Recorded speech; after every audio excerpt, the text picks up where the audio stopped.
Hay una diferencia enorme entre estar incómodo y estar en el lugar equivocado. Y mucha gente confunde las dos cosas. La incomodidad pasajera es normal. Es parte de crecer, de estirarte, de estar en tu proceso. Pero cuando esa incomodidad deja de ser pasajera y se vuelve estructural, esa es una señal. Por ejemplo, cuando ya no tienes aprendizajes, cuando la motivación desapareció y sobre todo cuando lo que haces todos los días ya no tiene nada que ver con quién eres ni con la vida que quieres construir. Pero esas señales son claras si te atreves a verlas como son. Soy Daniel, coach estratégico de vida y de carrera, y hoy quiero hablarte de algo que combina tres decisiones que casi siempre van juntas: cambiar de carrera, cambiar de ciudad, cambiar de país. Porque en muchos de los casos que veo, una de esas decisiones va de la mano de la otra. Y a veces son las tres al mismo tiempo. Y cuando eso pasa,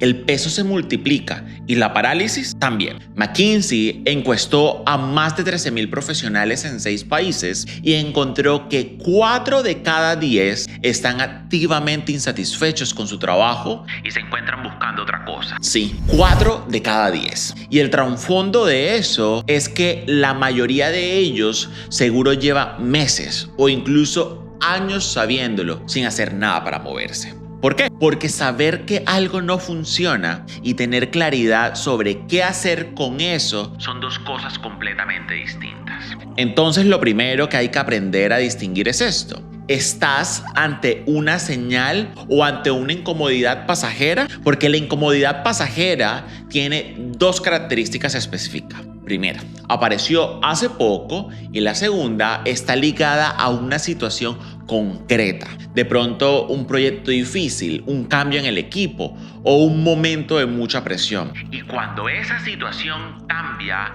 la incomodidad cambia. Sí, disminuye, se transforma o incluso desaparece. La señal es distinta. Por lo general lleva algún tiempo y no está ligada a una situación específica, sino al lugar en sí. Puedes cambiar de jefe, de proyecto, de departamento y la señal sigue allí porque no es el contexto. Eres tú en ese contexto. ¿Y cómo reconocerla? Hay 4 indicadores que veo repetidamente. El primero de ellos, como te lo mencioné al inicio, es la ausencia de aprendizaje. Ya no estás aprendiendo nada nuevo. Haces lo mismo de siempre con los ojos cerrados y no sientes que eso te construye. Y para los seres humanos, el crecimiento debe hacer parte del día a día. El segundo es la desconexión de identidad. Lo que haces todos los días ya no tiene nada que ver con quién eres o con la persona en la que quieres convertirte. Simplemente no te reconoces en tu trabajo. El tercero,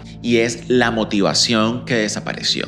No hablo de motivación en el sentido de emoción superficial, sino más bien de esa energía interna que te hace querer hacer bien lo que haces. Cuando eso se fue, cuando todo es solo cumplir, es una señal. Y el cuarto, y ese es el más honesto, es que te levantas todos los días sabiendo que estás donde no deberías estar. Y lo ignoras porque cambiar da miedo. Entonces, aquí viene lo que cuesta escuchar en voz alta. Quedarse también tiene un costo. No solo el costo visible de que todo el mundo habla, el costo económico de renunciar, el costo de empezar de nuevo. Ese costo todo el mundo lo ve. Lo que no se ve es el costo acumulado de quedarse en el lugar equivocado año tras año, o como diría un economista, el costo de oportunidad. El costo de llegar a casa sin energía para nada más. El costo de construir una identidad profesional que no te representa. El de perder años de experiencia acumulando algo que no tiene ningún valor para el camino que realmente quieres recorrer. Y el costo más silencioso de todos es el aprender a tolerar vivir por debajo de lo que sabes que eres capaz. Ese último es el más caro, porque cuando llevas suficiente tiempo tolerando eso, empiezas a creer que es lo que mereces. Piensa en alguien. Puede ser alguien que conoces o puede ser que seas tú, que llevas 5 años en una carrera que sabe que no es la suya. Y no porque sea mala o porque esté mal pagada, sino porque simplemente no es la suya. Y cada año dice, el próximo año veo qué hago. Y el próximo año llega y vuelve a decir lo mismo. 5 años después, el costo no es solamente tiempo perdido, es la versión de sí mismo que nunca desarrolló. Es que la idea de negocio es innovadora o extraordinaria, alguien más la ejecutó en ese tiempo. Y con cambiar de ciudad o de país, pasa exactamente lo mismo. El lugar donde vives no es neutro. Te permite crecer o te limita. Te conecta con personas que te nutren o te aíslan. Y cuando el entorno te limita más de lo que te sostiene, ya sea porque no puedes cuidar tu salud como necesitas, no estás construyendo vínculos reales, o sientes que el lugar en sí es parte de lo que te tiene atascado, y eso también es una señal y no una incomodidad pasajera. El problema está en que cambiar de lugar parece la solución más grande, la más definitiva y la más aterradora. Y entonces la postergamos más que cualquier otra. Pero hay algo importante que señalar aquí. El lugar también puede ser la razón legítima del bloqueo.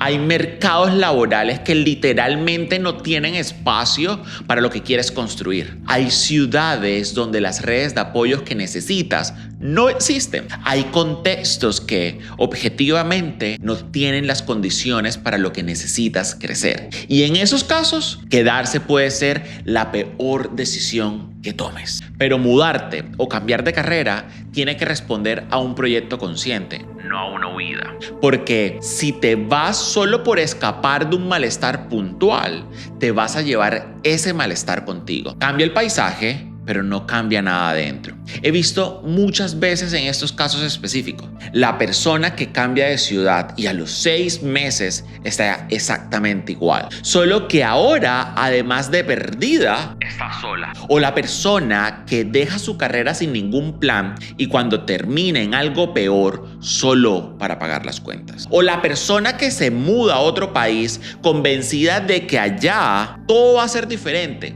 y descubre los mismos patrones la siguen porque los patrones no viven en un lugar, sino que viven en ella. Y en ninguno de estos casos el error no fue el cambio, sino que el cambio se hizo desde la desesperación y no desde la claridad. Y desde la desesperación casi ningún cambio se sostiene. Y la pregunta que hay que hacerse antes de tomar cualquier decisión no es ¿debería irme? Es ¿desde dónde estoy tomando esta decisión? Porque si la respuesta es desde el agotamiento, desde el pánico, desde la comparación con otros, desde el miedo a quedarme, estás reaccionando y no actuando con claridad. Ahora bien, hay personas que sí tienen claridad, que saben que es el momento, que no están huyendo, sino construyendo. Y para ellas lo siguiente importa tanto como la decisión emocional, el timing práctico. 3 preguntas que siempre hago. La primera de ellas, ¿tienes recursos para sostener la transición? No para siempre, para el tiempo que realísticamente te va a tomar estabilizarte. Un cambio de carrera sin colchón financiero es una decisión que se toma bajo presión constante. Y bajo presión constante no se construye bien. La segunda, ¿tienes aunque sea una red mínima de apoyo en el lugar al que vas o al campo al que entras? Y no hablo de tener todo resuelto, hablo de no llegar completamente solo. Una conexión, un referido, un conocido en el sector, algo que rompa el aislamiento inicial. La tercera, ¿evaluaste la logística real? El mercado laboral del lugar al que vas, los costos de vida, los tiempos reales de adaptación, las barreras de entradas al campo que quieres explorar. Y no para asustarte, sino para llegar preparado. Un cambio bien hecho es un movimiento estratégico dentro de tu historia. Un cambio mal hecho es una ruptura que te deja sin base emocional y sin base económica al mismo tiempo. Y desde ahí, construir es mucho más difícil. Incluso Harvard Business Review estudió a personas que intentaron cambiar de carrera, muchas de ellas después de los 45 años, cuando el miedo a que ya es muy tarde es más fuerte, y encontró algo que me parece importante que escuches. El 82% lo logró exitosamente. y el 87% quedó satisfecho o muy satisfecho con el cambio. Y es que el arrepentimiento más común no es haber cambiado, es no haberlo hecho antes. Y eso no significa que debes irte mañana, significa que el miedo que sientes no es una señal de que el cambio está mal, es una señal de que el cambio importa. Y hay una última cosa que te quiero decir, porque casi nadie la menciona. Cambiar conlleva un duelo, aunque sea la decisión correcta. Dejar una carrera implica soltar una identidad que construiste durante años, porque aunque esa identidad ya no te represente, era tuya. Dejar una ciudad implica soltar una vida cotidiana, vínculos, rutinas, referencias, y aunque ese lugar ya no te dé lo que necesitas, era tu lugar. Ese duelo es real y no reconocerlo es uno de los errores más comunes que veo. Las personas que se van convencidas de que no van a extrañar nada. De todos modos, ya no era feliz allí. Y después se sorprende cuando a los 3 meses llegan la tristeza y la melancolía. Si estás en medio de uno de esos procesos, permítete sentir lo que estás sintiendo y lo que estás dejando. Los cambios que se sostienen son los que incluyen ese proceso, los que reconocen que soltar algo, aunque sea lo correcto, tiene su peso, y que ese peso lo que significa es que lo que viviste se importó. Entonces, ¿deberías cambiar o no? Realmente no se trata de eso, sino de si estás cambiando desde la claridad o desde la desesperación, desde un proyecto consciente o desde una huida, desde una decisión que incluye el duelo de lo que dejas o desde la negación de que hay algo que dejar. Porque desde la claridad cualquier cambio se sostiene, desde la desesperación casi ninguno lo hace. Y si estás en ese momento ahora mismo considerando cambiar de carrera, de ciudad, de país o las 3 al mismo tiempo, la pregunta que te dejo no es ¿debería irme? Es esta: ¿desde dónde estoy tomando esta decisión? Porque esa respuesta lo cambia todo, incluyendo el momento correcto para hacerlo. Te veo en un próximo video.